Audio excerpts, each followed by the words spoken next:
Ancient Romans named this month June after the goddess Juno, who represents pregnancy, motherhood, and marriage. In European pagan traditions, they celebrated Letha by lighting a giant wheel on fire and rolling it down into a body of water. The wheel of fire represents the sun, and the body of water represents the earth. This was a kind of ritual they performed to honor the elements of fire and water, which are two of the main forces ever present on the day of Letha. And they perform this ritual to honor the sun god. The god of the Freemasons, according to their own experts, Albert Pike, Mackey, the others, they call him the great architect of the universe, but they identify him as the god Osiris, as he was known to the Egyptians, and Apollo, as he was known to the Greeks.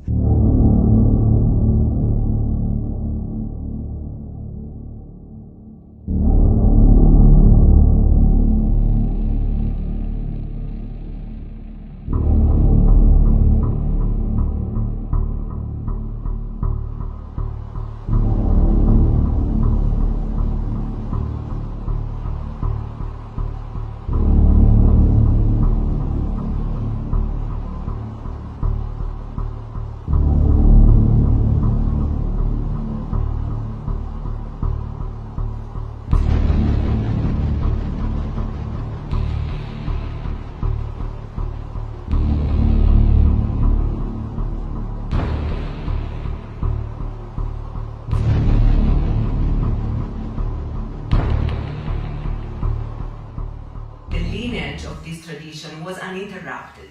So they knew from the elders of their group how to dance in a way that would be ecstatic, would allow them to enter into an altered state of consciousness.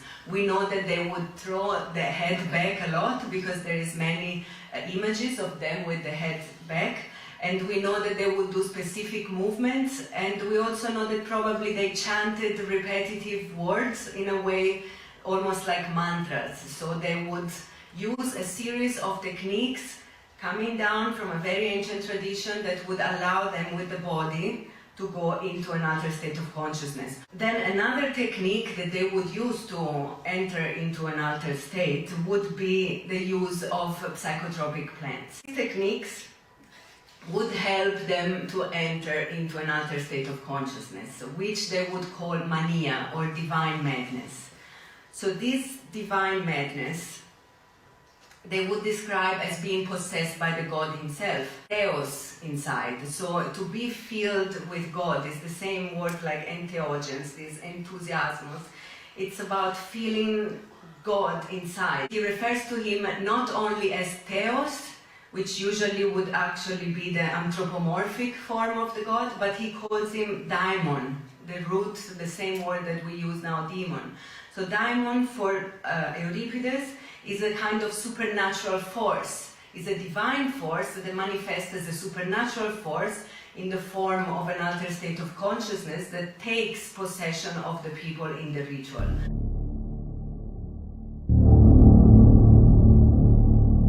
Supernatural force is not just an anthropomorphic guy, God, but he is a supernatural force that come and possess the people.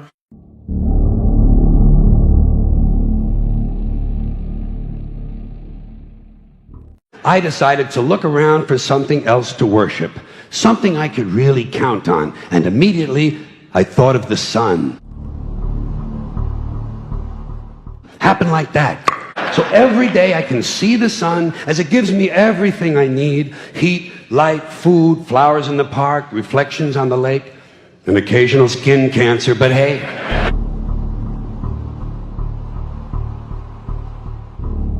At least there are no crucifixions. The ancient Egyptians worshipped Ra ahead of all other gods. As the pharaoh often strove to be seen to embody the gods on earth, they looked to associate themselves closely with Ra. Ra's right eye represented the sun, while his left eye represented the moon. To the ancient Egyptians, Ra or Re symbolizes sunshine. It's sort of a crazy festival. Special ceremonies and dressing up. That sounds fun.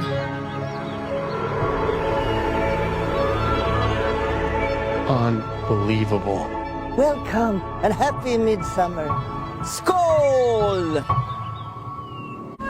How long have you two been together? Just over 3.5 years. 4 years. Really? Yeah? What do you think? It's like another world.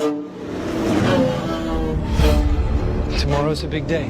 Is it scary? What is it? It has special properties.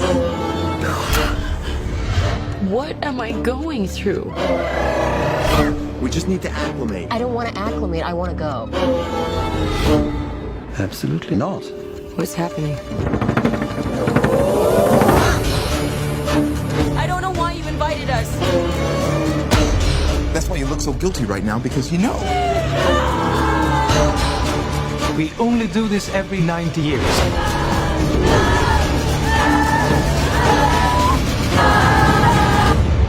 I was most excited for you to come.